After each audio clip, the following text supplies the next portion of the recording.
welcome back to my channel, or welcome to my channel if you're new here. My name is Sharon, and you can find me at Rågad on Instagram, here on YouTube, Etsy, as well as on Ravelry. For today's video, I'm doing something a little different. That's not my usual podcasts. This is my long-awaited unspun yarn video where I talk about all things unspun yarn, and I show you examples of all of them and talk about my experience with knitting with them, as well as answering some of your questions that I've seen around. And if any of the information seems incorrect by any means, feel free to leave a comment so I can check on it. And if you have any additional insight to share, please feel free to drop it in the comments as well. If you have any additional questions that I didn't touch on today, feel free to also drop it in the comments so I can either address it in a future podcast episode or maybe come up with another sequel to this video. Okay, so let's get started with this. First things first, what I am wearing. I am wearing this beautiful cardigan. It is the Moorland cardigan by Tania Barrow. She's also known as the Wool Barrow on Instagram and on Ravelry. I test knit this for her a little while back in March last month, and it has this beautiful detail along the sleeves, which is based off of her Moorland mittens. And I love knitting this pattern so much that I actually do plan to knit another one at some point. And I love the collar and all the details on it, and it's also steeked, which I very much enjoy, which might be an unpopular opinion, but that's okay.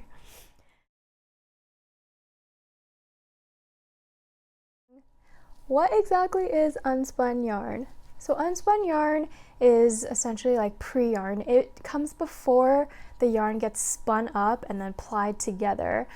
So a typical yarn will have like plies, or it'll have like a slight twist to it if it's like a single ply to like hold its shape. But with unspun yarn, there's quite literally no spin to it. It's unspun, and for example, looks a little something like this. So it comes out like very fluffy and super airy because all of the air has not been spun out of it yet. And also comes apart like super easily. So for example, like if I just tug on it, it'll come apart. But the good thing about unspun yarn is that you can just rub it back together and just continue to knit with it. So it's super versatile, and I love knitting with unspun yarn. I think the texture that you get is different and unique.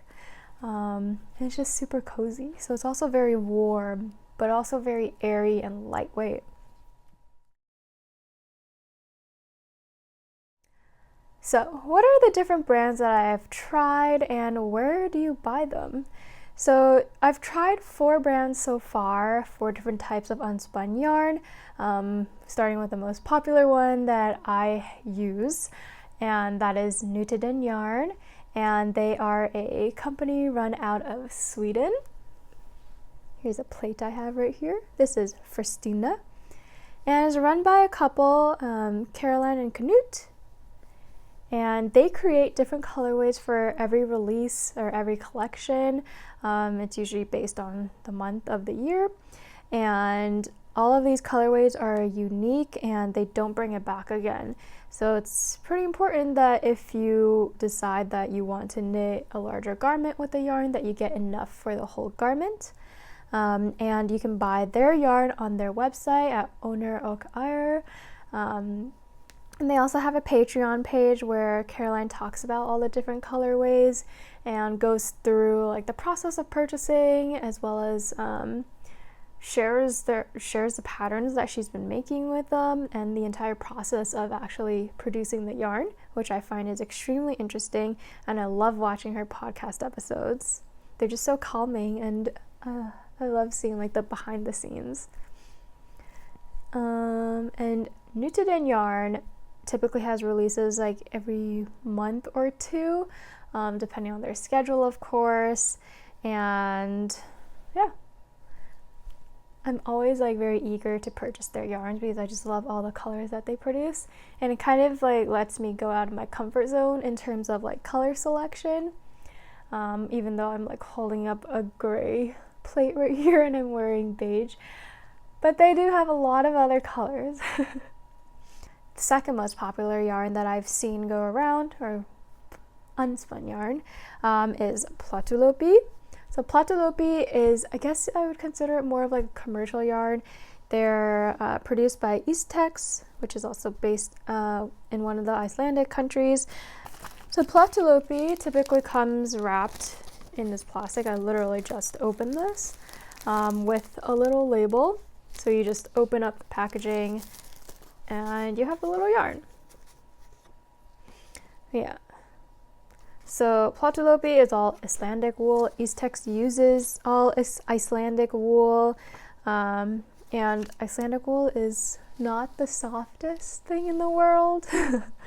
But I'll get more in depth on that in a bit. And you can purchase Plotulopi from various distributors, such as like Wool Warehouse and yarn.com webs. So that's where I typically purchase from. And I also really like that they have the 25% discount if you buy a certain amount of yarn. But they do also run out pretty quickly, so you want to make sure that you're signed up for like the notifications for when they come back in stock. And they also have a decent amount of like a color selection, which I find is really nice. Yeah, they come in plates like this. And then next up is wild wool. So wild wool is a wool unspun yarn made by Wild in the Woods. So they are a Canadian-based yarn company, and they do some really small batch releases and also plied yarns that are naturally dyed and very ethically produced. So they come in plates like this, and you can also purchase them from Wild in the Woods web shop, and you can find like when they release it on Instagram and all of that. So they come like this once it's like out of packaging, but in the packaging they look like this. So it's like shrink wrapped when they ship it out, and then it grows when you open it. So that's pretty fun. Yeah, these plates are also really big. They're 200 grams as opposed to most of the other yarns, which are 100 grams. It's like, for example, Plotulopi, 100 grams.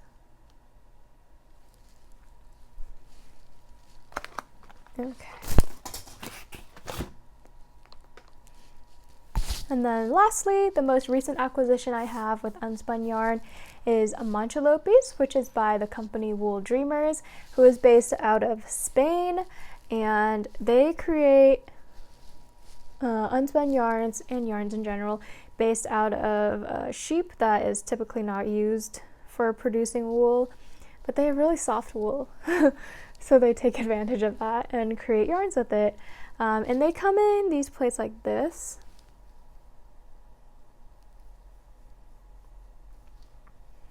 And they're very soft and squishy.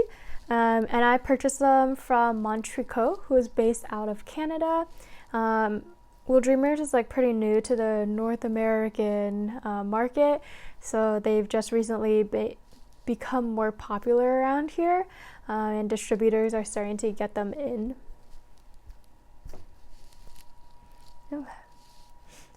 And another thing to note with Nutiden yarn, so Nutiden typically comes in packages like this, in like these brown paper bags, and then they put it in like a bigger paper bag when they ship. So for example, I have kept this closed until I film this video. So we're gonna open this on camera together, but this is typically what they come in like. And they recently got these customized tape, which is pretty cool. And everything is like handwritten with like what color it is and what how much yarn is in here. So this is a 300 gram bag of Adekvat. And this is from their last collection, which is March. Sorry for the crinkling.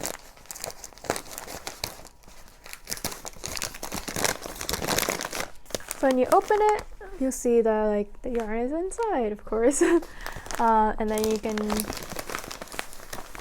just pull them out. So first thing I do when I open it, I just like to smell the yarn. because it just smells like very sheepy, naturey, and it just like feels really nice to the touch. So as you can see here, here's a plate of Rågad right out of the bag. When you purchase like bags like these, not all of the plates are necessarily like 100 grams. They can be smaller or a little bit more, but the whole bag together is 300 grams. So like here's like a smaller one. And then for Nutiden, they also often offer, well not often, but they offer these Lucky Charm bags, as they used to call it, that contain like color changes from the spinning or from the producing when they do like color changes, or just various other changes between like test colors, past colors, new colors, etc. And then they bag them up like this for Patreons to purchase. Patreon patrons. So again, once you open the tape, and you have these very special colors. This one looks like a solid color. But inside, like a lot of times they're like super colorful.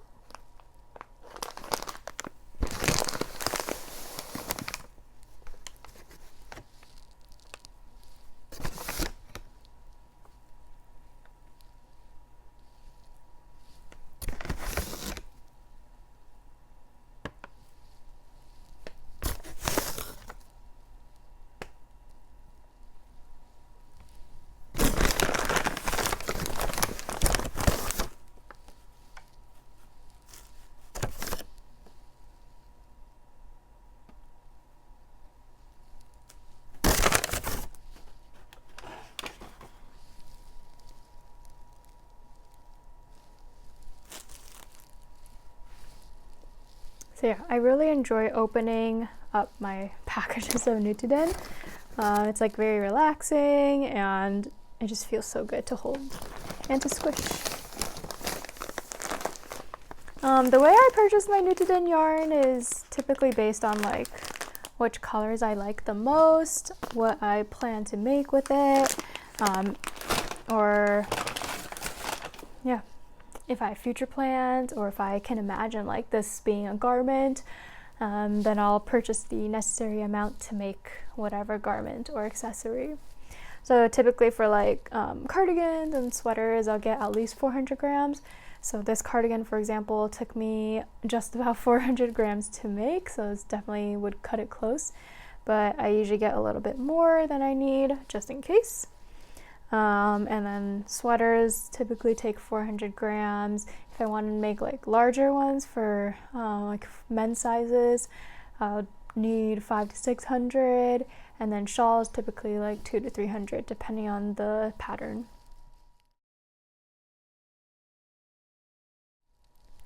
So what does unspun yarn feel like?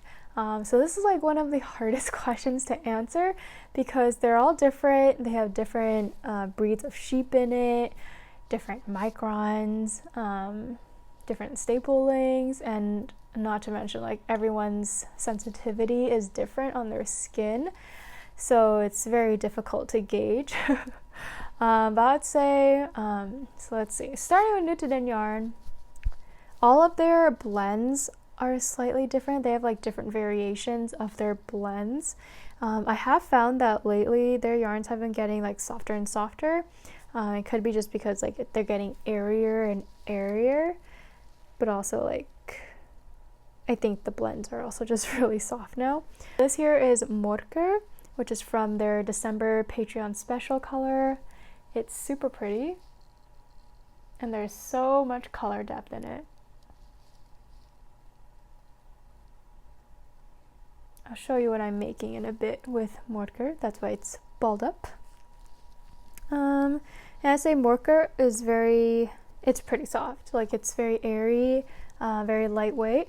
In comparison, I have here Shishpanea. So Shishpanea, I find that the staple lengths are a lot longer, so they tend to like stick out more and be pokier, I guess if you will. So I have it here also 2 strands as well, and worker here 2 strands as well.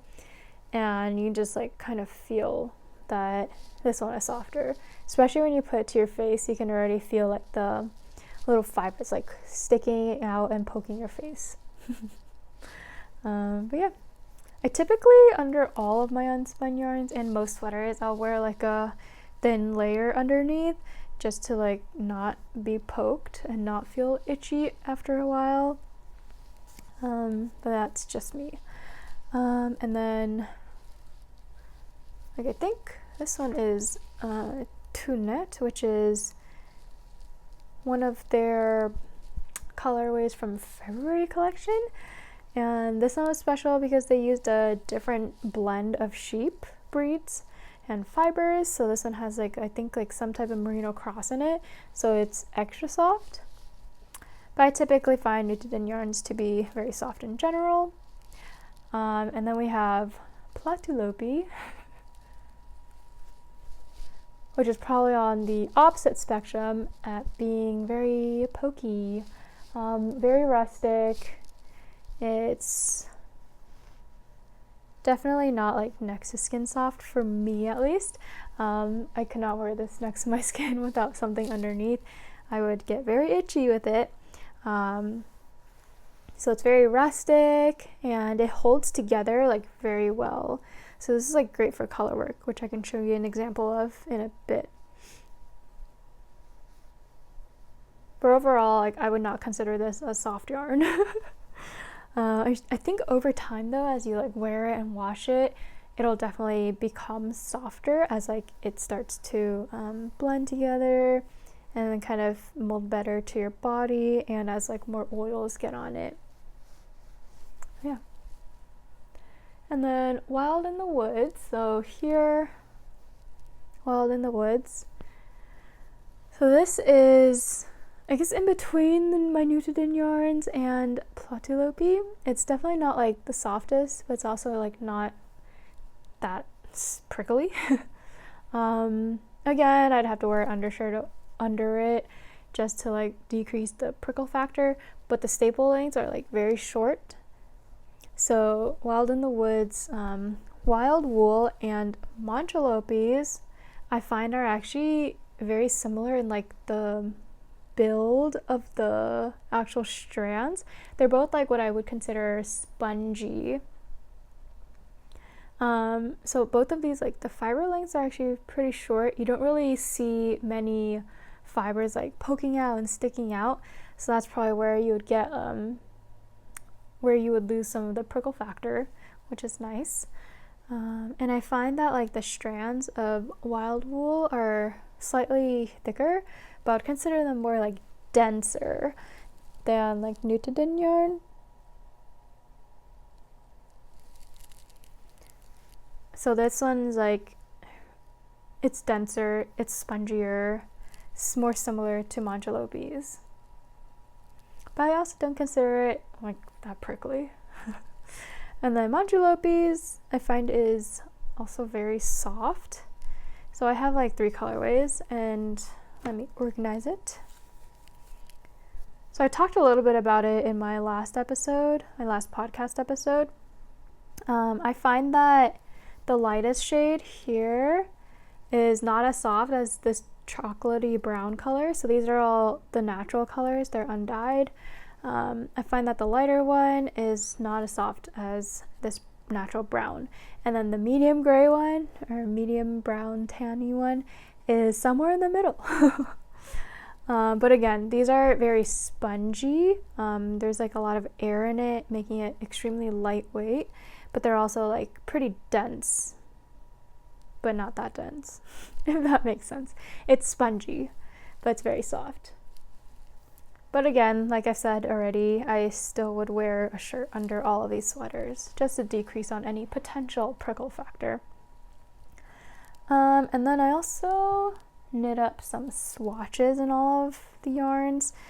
So for Nutiden, so this one is Morker, and some of you guys may recognize this pattern, but I did a full swatch, and it is the it is jacket number 1 by My Favorite Things Knitwear.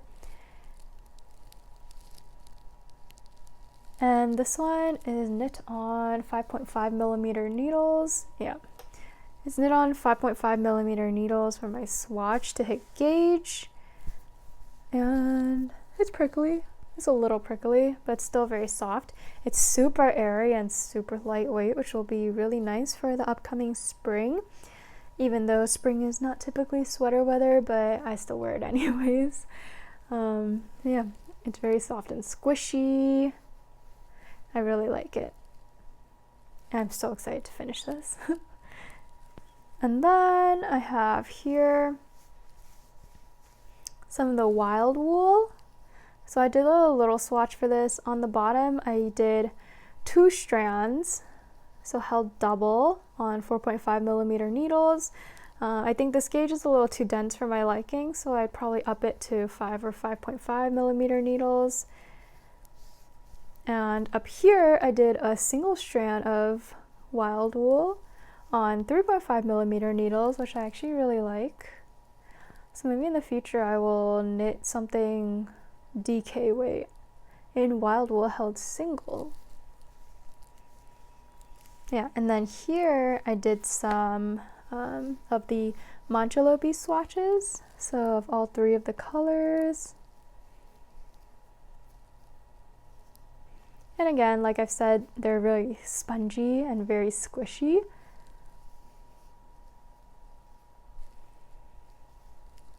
And I find like wild wool is very similar. So all the Manchelopis are knit up on 5 millimeter needles.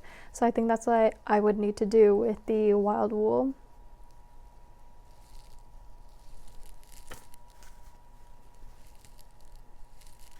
And then here I have knit up a little gauge swatch of Nutiden yarn in the color Pupelin, held together with a strand of silk mohair. And this one's for my Koyame pullover, which I'm knitting for the Knit Diverse Cow. Oops. And it's a pattern by Joanna Ng, which I'll show you in a bit. But I held it with 1 strand of Nutiden yarn and 1 strand of silk mohair to produce this super fluffy and fuzzy fabric. And this is also knit up on 5 millimeter needles. So overall, if you can't tell already, knitting with unspun yarn is like super versatile. You can use it in many different patterns with many different needle sizes and adjust how many strands you're holding or what you're holding it with accordingly. Okay.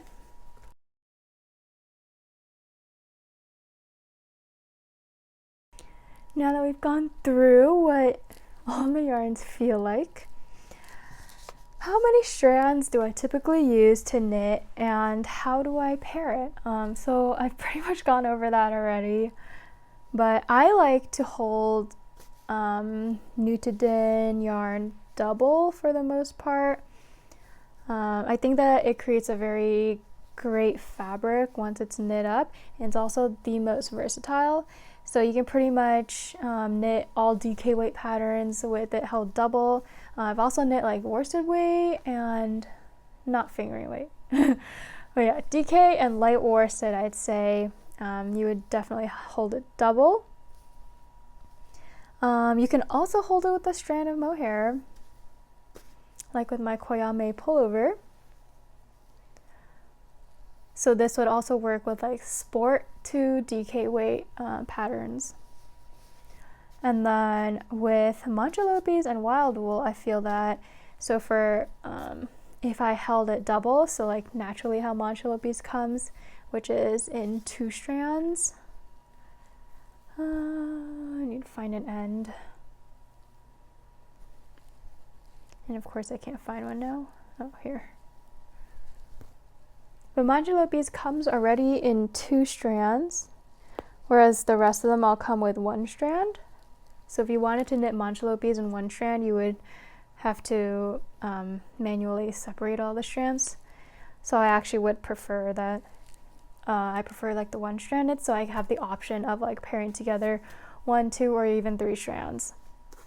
So I find the Manchelopis and wild wool held double creates a DK to air and weight fabric, so you can use it again for like any of those types of patterns.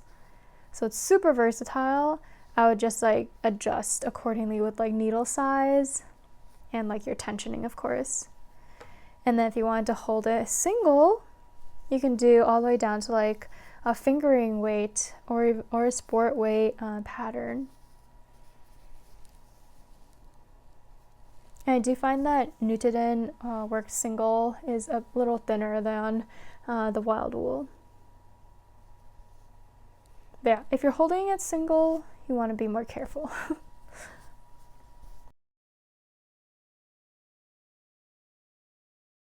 Okay.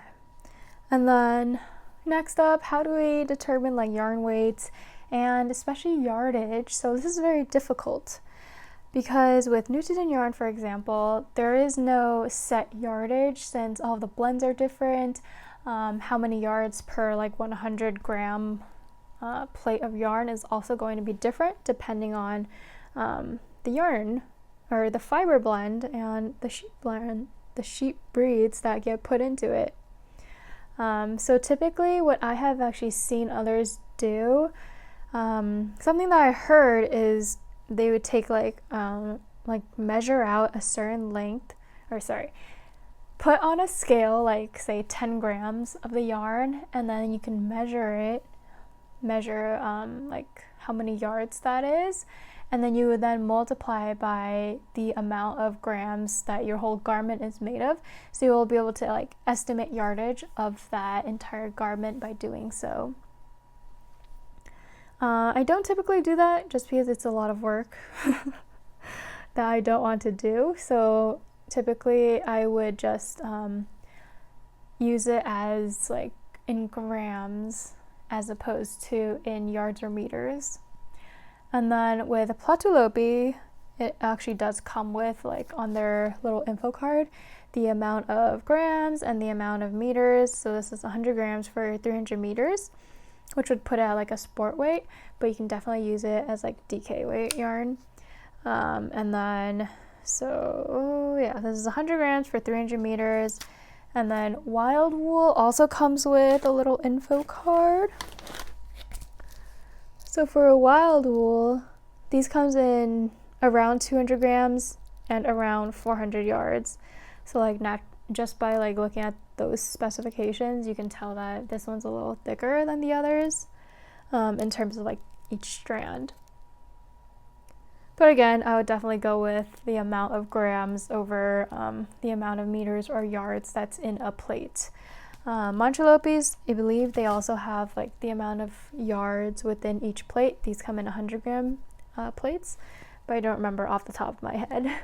And as you're knitting, some areas can like become slightly thinner, some might become a little thicker, just depending on like the yarn itself and the way that it acts, and also how you're knitting it. So you just want to be careful with that and always have enough yarn.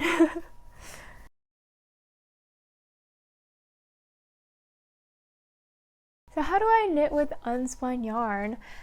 So typically when I'm knitting with 2 strands held double, it's a lot easier to knit with just because it breaks less and you have more to work with on your fingers. You don't have to be like as gentle, but you definitely have to be more gentle than say if you're knitting with a spun yarn or a plied yarn.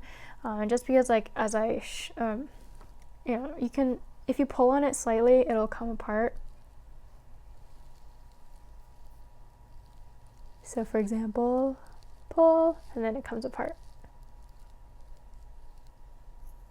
But then it's super easy to just like blend it back together. So you're essentially like felting the strands back together, but super easy. And then you can just continue knitting with that. And your garment will not fall apart as you're knitting with it, because like if you pull each strand just like super close together, the way like a knit stitch or a purl stitch would be, like it's not going to come apart. So yeah, my gauge is occasionally a little looser than if I were knitting with a spun yarn or plied yarn, just because I am being more gentle with the yarn itself. So I would definitely be more mindful when knitting with unspun yarns, just so you're not accidentally pulling something apart. And I'll also like insert a clip or something of me knitting with it. And I'm also going to insert a little clip of me creating these little balls, because I get asked a lot like how I make these. But I first learned how to make these little yarn balls through All About Amy. So she is Stephanie is the maker behind All About Amy, or Amy amigurumi shortened. But she does this method whenever she has like leftover yarns, and I just found it super easy, super helpful. And as I'm actually looking at this yarn, I'm seeing all the different colors that are in it. It's really pretty. Like the light is shining on it.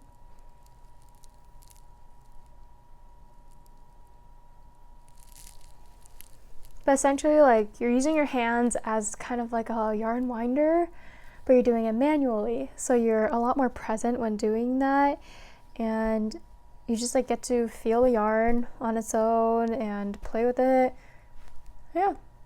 So I do that with like all of my Nutiden when I need to knit with it held double or even like held triple. So I guess like here, Shishpanea is held double as well. Or sorry, this one, yeah. Yeah, I use that method a lot when knitting with it. And then if you're knitting with single strand, I would just like be even more mindful and careful. I find that typically when the yarn breaks, it's when I'm handling it or like pulling it from the actual, like either from the ball or from the plate itself. So that's typically where I get the most breakage, and not necessarily when I'm actively like knitting on it. So you just want to be mindful, and you also like go a little slower. And I feel like, you know, that's kind of part of knitting. You want to be in the process of knitting with the yarns and not be in a race to like finish all the time. But with knitting through like unspun yarn, I've really learned that I'm more of a process knitter than a product knitter. Obviously, if I'm test knitting, then I have to be knitting a little quicker, but I am truly like enjoying the process of actually knitting things up. Okay.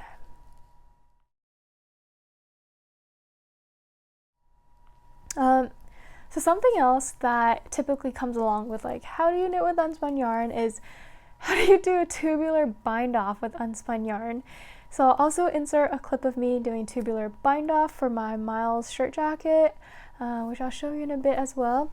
But essentially I like to felt the two however many strands I'm using together, kind of give it like a gentle spin or just like a felting in general, and this makes it more durable and it makes it easier to weave in and out of the various stitches. After I've done that, it's pretty much good to go. I don't have too many issues with it like breaking all the time or becoming too thin. I'll just like continue to like felt it together and layer it on if I have to, in case it breaks. But I also typically do tubular bind off in like shorter lengths. So instead of doing like the full like 4 times the length of your whatever you're binding off, I'll do like 1 at first. Once I like get to like, I don't know, like 8 inches left of that tail, I'll like add on another piece and felt that together just to lengthen it, and then continue on doing the tubular bind off, and I'll repeat that however many times I need to. So I find that that method helps me a lot, and I don't get that much breakage with it, and it creates a very solid bind off. So like this here is tubular bind off, and it works fine. Yeah, it won't come apart, of course, but I really like tubular bind off, so I always do it whenever I can. So even with unspun yarn, I will do tubular bind off, and it's not that hard. And it's very fun, and also again very mindful.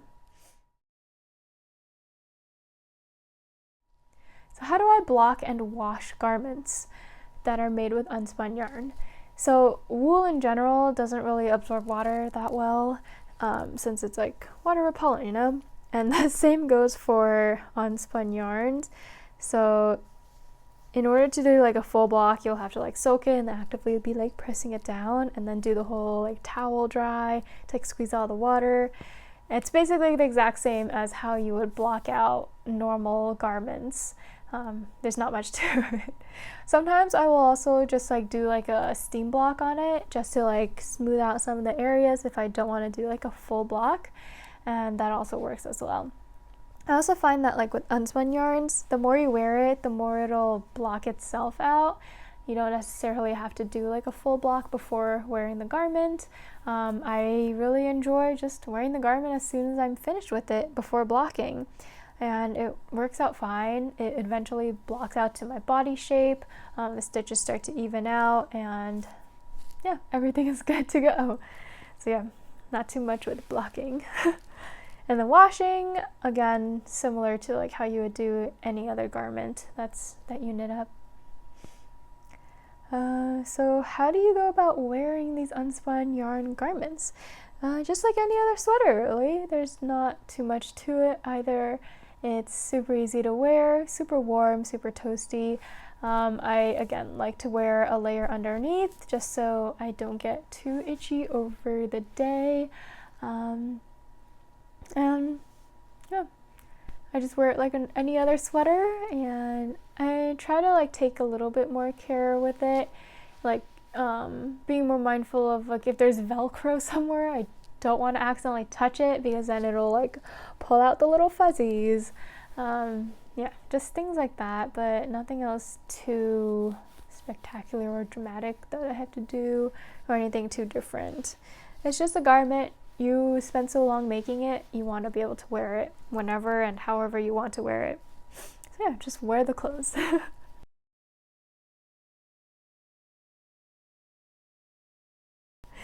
Okay, last but not least, I'll go through some of the patterns that I have knit with it. So my very first interaction with unspun yarn is this sweater right here. It is the Season Sweater by Ozetta or Hailey. And I test knit for her for this pattern. It was my first test knit for Hailey, and it was very fun knit. I really love this sweater. And I knit this up in Plotulopi, held with one strand of silk mohair. It was also one of my first times doing tubular bind off, and I think I did it a little too tight, but that's okay. I can still fit my hand through it. But yeah, this is knit up in half fisherman's rib.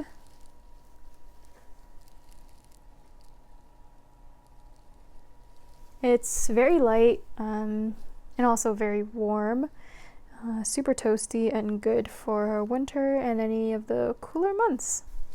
But yeah, I really like the sweater, and it also smells super sheepy because of the Plotulopi. Then let's see if I can go in chronological order. Well, that might be a little difficult.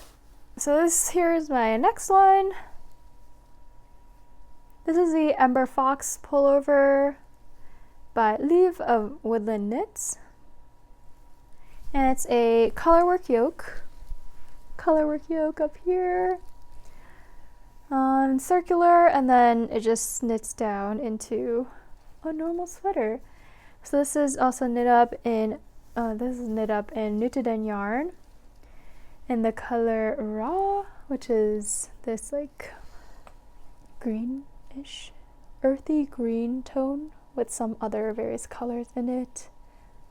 And then I have Festina, Vilgot, Uni as the contrasting colors, but super low contrast, as you can tell. So yeah. Pullover. And then, okay, there's a lot to show, so I'm just gonna speed through this a little more. So here we have the Guilloche pullover, Guilloche, not exactly sure how to pronounce it.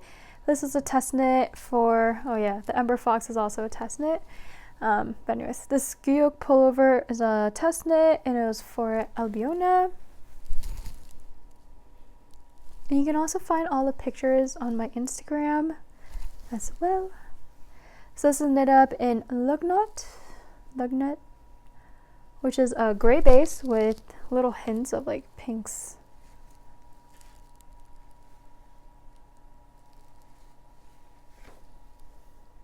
Yeah, this one is very long on me, so it's more of like a tunic when I wear it.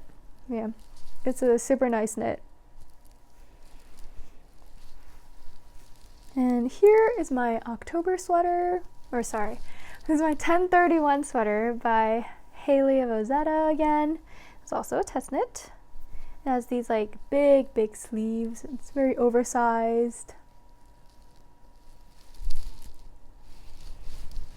It's like a simple drop shoulder type of construction with like this nice detailing.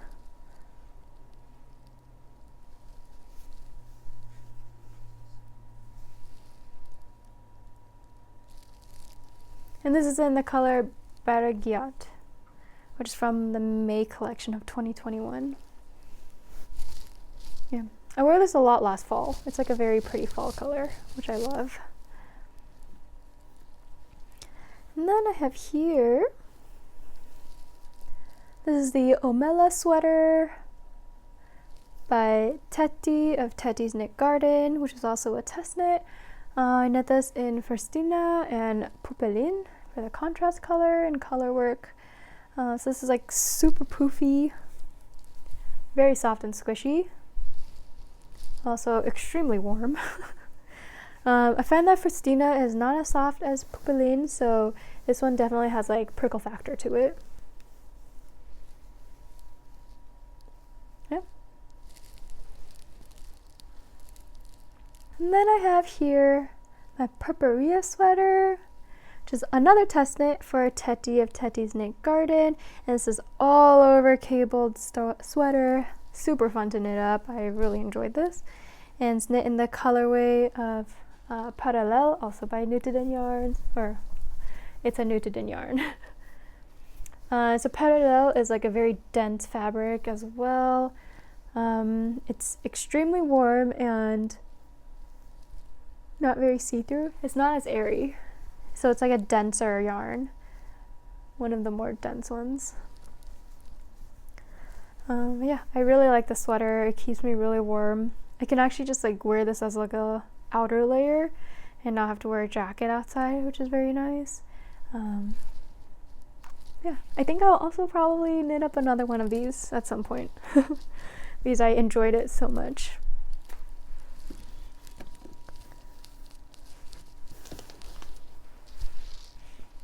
And then I have here my Loki raglan. So this is also a test knit for Leave of Woodlandknits. And it's this very simple raglan construction, but it's from the bottom up. And I really like how she designed the decreases, I guess. It creates like a decorative effect along the raglan. And this is in the Nutiden color Tall Bark. I knit this to like, on me, it's like a slightly cropped length. It like just hits my hip bone. And it's a turtleneck, and I also really enjoy wearing this one around. It's like a super staple in my wardrobe, and I wore it a lot already this past winter, or at least like since I finished it. And then I have my Highland slipover, which is was also a test knit for Ozetta Hailey. It's a very classic vest shape with a drop shoulder construction. And this is knit up in 2 strands of Shishpanea. It was held double. And then I have here my Yahira shawl. So this shawl has also been like floating around everywhere. I was so happy to be able to knit it. It turned out so pretty and I want another one in more colors. Yeah, when it gets cold, when I like work from home, I'll just like toss this over my back just to keep me a little warm. It was super fast to knit up. It just like went by. I think it was knit up on 6.5 millimeter needles or 6.0 millimeter, one of those.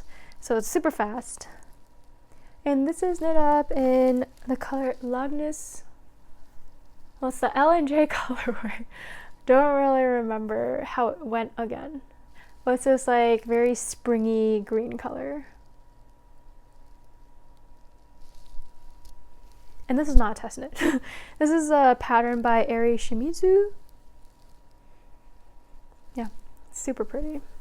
I hope to knit more shawls, just because it's very fun. Okay, and then my last finished garment, which is not yet released, also a test knit. This is the Miles shirt jacket. And I knit this up in Nutiden yarn, of course, in the color Shishpanea. So this is Shishpanea held triple, whereas the Highland Slipover is held double. So you can kind of see like the color density kind of changes. So this one's like a lot more dense, obviously, and this one's lighter. And the Miles shirt jacket originally was knit up in Manchelopis. 2 strands held double, and Manchelopis I found was slightly thicker than the Shishpanea that I wanted to use, so I decided to hold it triple. And I only have a little bit more of this yarn left. I was kind of concerned that I was going to run out, but luckily I did not. Yeah, I'm super happy with the shirt jacket. I already wore it out a couple times. It has these like giant pockets that are usable. And I put these like cute little coconut shell buttons on it. Yeah. And this pattern will be coming out later in April. It has a very pretty drop shoulder design as well. And then on to some of my projects that I am still working on. So some of you guys probably recognize in the swatch, and I also mentioned it. This here is jacket number 1 in progress. Yarn is tangled.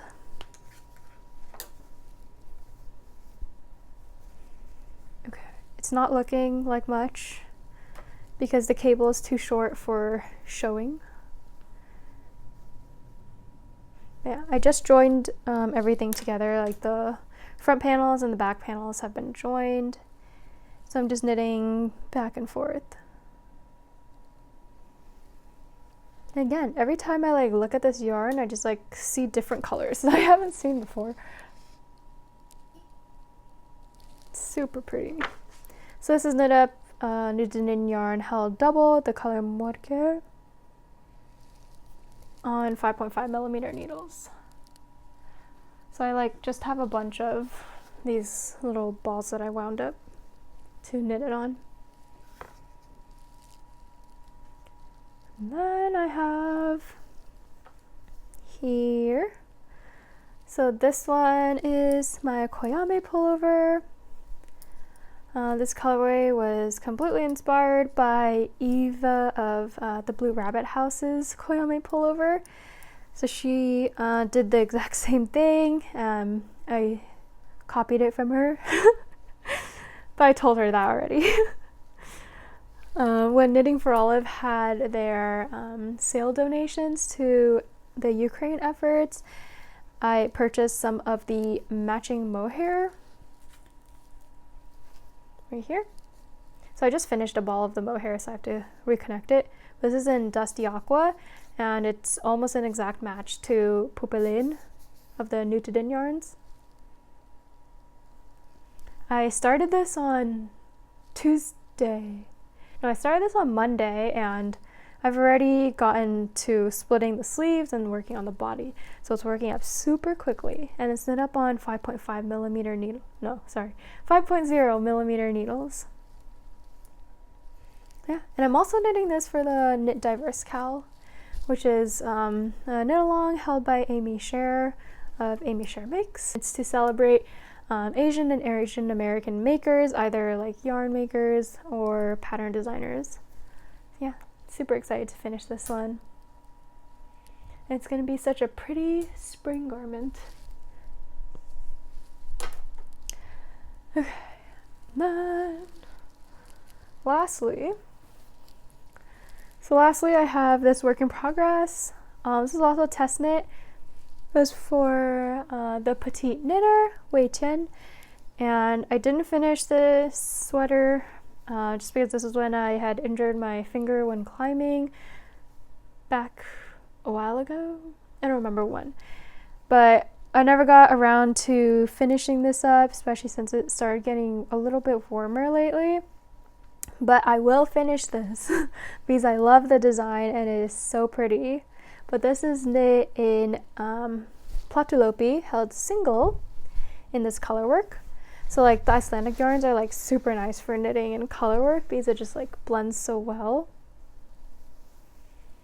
And it's the caribou jumper. It has like these little caribous on it.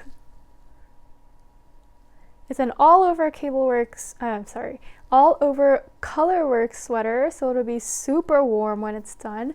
I plan to continue to work on this maybe in the fall time when it starts to cool down again. Just because that just seems like most logical for me. But essentially this garment will be completely like double knit because of all the strands going on the inside.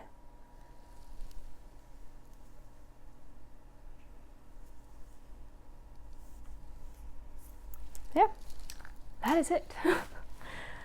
Okay, I think I've covered all the points I'd like to, but again, feel free to let me know if I missed out on anything or if you need me to clarify on anything more. I'm happy to continue showing my yarn acquisitions in my podcast episodes, especially with like the various Nutiden yarns I continue to acquire when they release it. If you can't tell already, Nutiden yarn is one of my favorite yarns to knit with. I've yet to be able to replace it yet. Not that I want to. But yeah, thank you again for watching, and I hope to see you in the next one, and have a great rest of your day. Bye.